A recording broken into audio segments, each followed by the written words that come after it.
Dan huwa xogħol ġdid mill-artist Peter Sejkel. L-esibizzjoni li ġor l-isem ta' Wastelands qed tiġbor fiha 9 xhur ta' xogħol minn artist relattivament ġdid fix-xena artistika lokali. F'kummenti ma' TVM News sigħat qabel uffiċjalment nieda l-esibizzjoni, is-sur Sejkel spjega li l-imħabba tiegħu mal-arti bdiet meta kien għadu daqsxejn ta' tifel. Minkejja din in-namra huwa jistqar li l-impenji tan-negozju żammew il-bot mit-tila. Fil-verità l-mediċina tfejqek, jiena l-arti fejqetni minn ħafna ta' jina d-natura b'nidem nervus ħafna u l-arti tatni ċertu bilanċ fil-ħajja.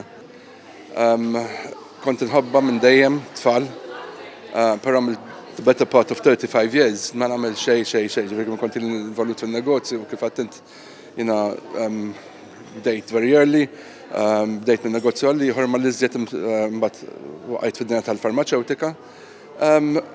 Meta l-affarijiet jisom daw jaqgħu f'posthom u nbinħarġ li saqgħu f'posthom sew tajt li l-nifsi daqsxejn rum fejn nibda nimraħ f'dak li dejjem xtaqt.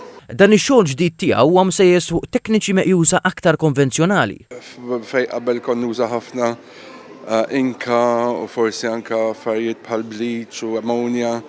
Issa pjuttost qed nersaq daqsxejn iżjed lejn dak li hu konvenzjonali. Fil-fatt il-kuratriċi tal-esibizzjoni, il-professur Charlene Vella, qalet li dan ix-xogħol juri li Sejkel qed jevolvi bħala artist. Għandna xogħol li jorbot mal-wirjiet li kellu fil-passat, xogħol iktar dettaljat bil-inka, u issa qed naraw ukoll xogħol pittura speċjalment li iktar lus fit-teknika tiegħu, qed jesperimenta, qed jevolvi bħala artist.